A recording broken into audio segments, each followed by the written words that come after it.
دنیا کے ہر مذہب میں دعا کا نظریہ ایک بہت بڑا پیچیدہ مسئلہ ہے، اور اسلام چونکہ ایرانی بادشاہوں کی گود میں پلا بڑھا ہے، اس لیے بادشاہوں نے اپنی بادشاہت بچانے کے لیے اس وقت کے مولویوں کو ملا کر قرآن کی تعلیمات کو اسلام سے پہلے جو عقائد تھے ان سے ریپلیس کرنا شروع کر دیا۔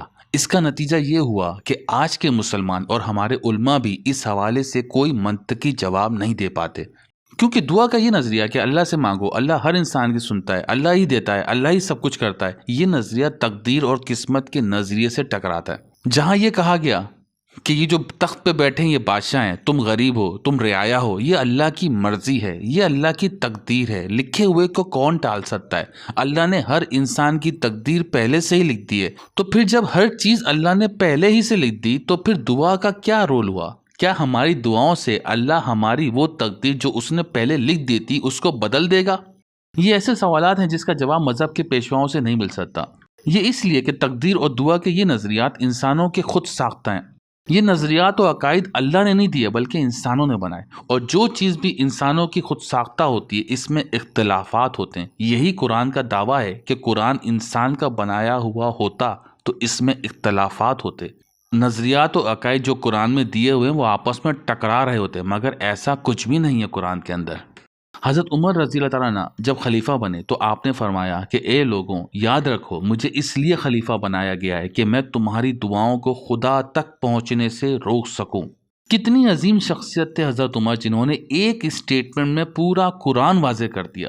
دیکھیے، قرآن حکمرانی کا مینول ہے، زمین پر خلافت کیسے کرنی ہے اس چیز کا کتابچہ ہے۔ کیسے ایک حکمران ایک ایسا آئین بنائے یا نظام مملکت بنائے جو کہ زمین پر اللہ کی حاکمیت قائم کر دے، یہ بتاتا ہے قرآن۔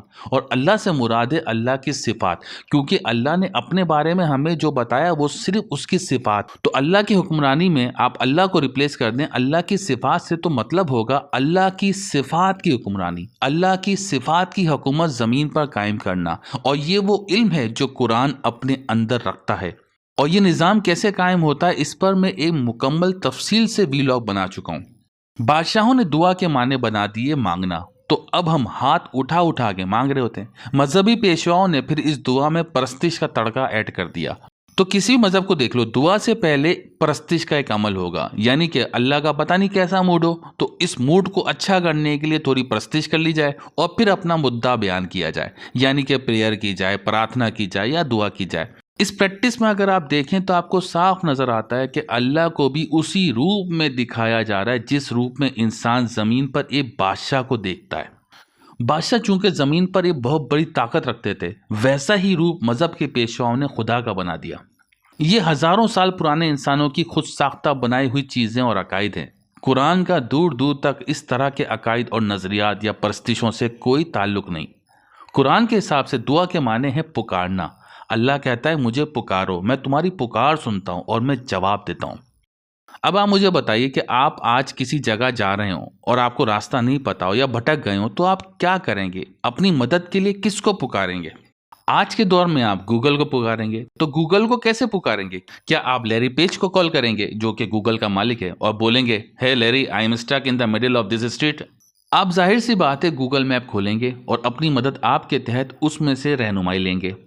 ہم کوئی بھی اپلائنس خریدتے ہیں تو اس کو آپریٹ کیسے کرنا ہے، تو کیا اس چیز کو سمجھنے کے لیے ہم کمپنی کے مالک کو فون کرتے ہیں، اس کے وہاں آفس میں پہنچ جاتے ہیں کہ ہمیں سمجھاؤ کیسے چلانا ہے اس کو؟ ظاہر سی بات ہے ہمیں پروڈکٹ مینول ہمیں دیا جاتا ہے، ہم اس کو فالو کرتے ہیں۔ لیکن جب یہی چیز اللہ انسان کو اس زمین کا خلیفہ بنا کر ایک کتابچے کی صورت میں رہنمائی پرووائڈ کرتا ہے، اس خلافت کو کیسے قائم کرنا ہے کہ اللہ کی حاکمیت قائم ہو جائے، اس حوالے سے وہ ایک مینول دیتا ہے، ایک کتابچہ دیتا ہے جو کہ ہر نبی لے کر آتا ہے اور آج قرآن کریم کے اندر محفوظ ہے۔ تو یہاں ہم انسان پلٹ جاتے ہیں اور چاہتے ہیں کہ ہماری دعائیں اللہ انڈیویجولی طور پر سنیں اور ہمارے مسائل بھی انڈیویجولی طور پہ حل ہو رہے ہوں۔ جو لوگ بے روزگار ہیں اللہ ان کو روزگار دلا دے، جن کے پاس گھر میسر نہیں ہے اللہ ان کو گھر دلا دے، جو بیمار ہیں اللہ ان کو صحت دے دے، جو بے اولاد ہیں ان کو اولاد مل جائے، اور جن کی اولاد ہے ان کو اچھے رشتے مل جائیں۔ یہ سارے کام اللہ کے کرنے کے لیے نہیں ہے جن کے لیے ہم دعاؤں پہ لگے رہتے ہیں، یہ حکمرانوں کے کرنے کے لیے ہیں۔ لیکن جب حکمران خلافت کے کتابچے کو، جو اللہ تعالیٰ کی کتاب ہوتی ہے، اس کو ہٹا کر فقط اپنی نسل کو پروان چڑھانے لگ جائے تو پھر عوام پر واجب ہے کہ وہ خدا کی کتاب کو خود پکڑیں اور متحد ہو کر ان فرعونوں کے تخت گرا دیں اور یوں موسیٰ کو گدی پر بٹھائیں، یعنی کہ اس انسان کو تخت پر بٹھائیں جس کے کردار میں اللہ کی صفات کی نمود سب سے زیادہ ہوئی ہو، کیونکہ وہی انسان اس خلافت کو استعمال کرتے ہوئے حاکمیت اللہ تعالیٰ کی قائم کر دے گا زمین پر۔ اور اگر ایسا ہو گیا تو حضرت عمر رضی اللہ عنہ کی قول کے مطابق وہاں لوگوں کو اللہ سے دعائیں کرنے کی ضرورت ہی نہیں ہوگی، کیونکہ ریاست میں اللہ کی حکومت قائم ہوگی، اللہ کی صفات نکھر کر سب کے سامنے آ جائیں گی اور انسانیت بلندیوں کو چھونا شروع کر دے گی۔ لیکن جہاں اللہ کی حکومت قائم نہ ہو اور عوام میں بھی لوگ مومن نہ ہو، ایمان والے نہ ہوں، وہاں ہر کوئی اپنی الگ الگ دعائیں کر رہا ہوگا، ہر کسی کا خدا انفرادی ہوگا، عبادت انفرادی ہوگی، دعائیں انفرادی ہوں گی، حج، روزے، نماز، زکوٰۃ، ہر چیز انفرادی ہوگی، یہاں تک کہ اللہ کی توحید بھی انفرادی ہوگی۔ اور توحید کے معنی ہوں گے کہ آپ بس منہ سے کہہ دو اللہ ایک ہے اور توحید کا فریضہ ادا ہو جائے گا۔ دوسری طرف اگر آپ قرآن کو تھوڑا سا انالیسس کریں تو آپ کو نظر آئے گا کہ وہ تو حکمرانوں کو ٹائٹل کر رہا ہے، کیونکہ حکمران ہی تو ہے جو خلیفۃ الارض کی گدی پر بیٹھا ہوا ہے، جو اس خلافت کے منصب پر فائز ہوا ہوا ہے، اسی کے ذریعے سے تو اللہ کی حکومت قائم ہوگی، ہر انسان کے ذریعے سے تھوڑی ہوگی۔ اس کو آپ اس طرح سمجھیں کہ دنیا پاکستان کو بھکاری کہہ رہی ہے، تو کیا 25 کروڑ عوام دنیا میں جا جا کے بھیک مانگ رہے ہیں؟ بالکل نہیں، بلکہ پاکستان کی جو اتھارٹی ہیں، جو حکمران ہیں، وہ پاکستان کے ریپریزنٹیٹیو ہیں، وہ اس خلافت کی گدی پر بیٹھے ہوئے پاکستان کی، تو وہ جگہ جگہ جا کر پیسے مانگ رہے ہیں اور اس طرح پاکستان کی عوام کا بچہ بچہ مقروض ہو رہا ہے۔ حالانکہ نہ تو یہ قرضہ ہم نے لیا، نہ یہ پیسہ ہماری تعلیم، صحت اور انفراسٹرکچر پہ لگا، مگر مقروض ہم سب ہو گئے۔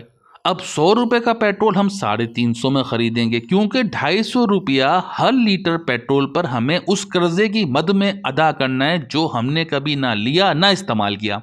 تو بات کو سمجھیں کہ قرآن شریف حکمرانی کا ایک مینول ہے، یہ کتابچہ حکمرانوں کے لیے حکمرانی کا، کہ کیسے اس طرح حکومت کی جائے کہ خدا کی حکمرانی زمین پر قائم ہو جائے، اور اگر ایسا نہیں ہو رہا تو پھر قرآن عوام کو کہتا ہے کہ اپنے حق کے لیے کھڑے ہو جاؤ، زمین پر خدا کی حاکمیت قائم کرنے کے لیے سب ایک ہو جاؤ اور ان فرعونوں کے تخت کو گرا دو۔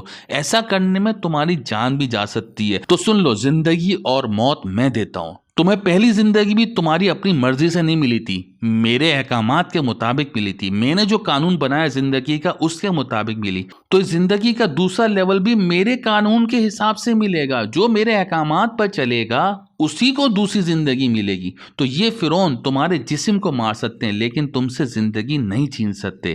اگر تم میری حاکمیت قائم کرنے کے لیے فرعونوں کے منہ لگ گئے اور انہوں نے تمہیں جان سے مار دیا تو یقین رکھو کہ اس جنت میں داخل ہو جاؤ گے جو میں نے ایمان والوں کے لیے بنائی ہے۔ تو دوستو، دعا کے معنی اللہ سے رہنمائی لینا۔ پہلے یہ رہنمائی مسخ کر دی جاتی تھی، مگر خاتم النبیین محمد رسول اللہ صلی اللہ علیہ وسلم کے بعد یہ رہنمائی قرآن کریم کے اندر محفوظ ہے اور ہمیشہ رہے گی۔ جو انسان چاہے اپنے مسائل کا حل اس میں تلاش کر سکتا ہے اور یوں دنیا کو خدا کے نور سے منور کر سکتا ہے۔ شکریہ۔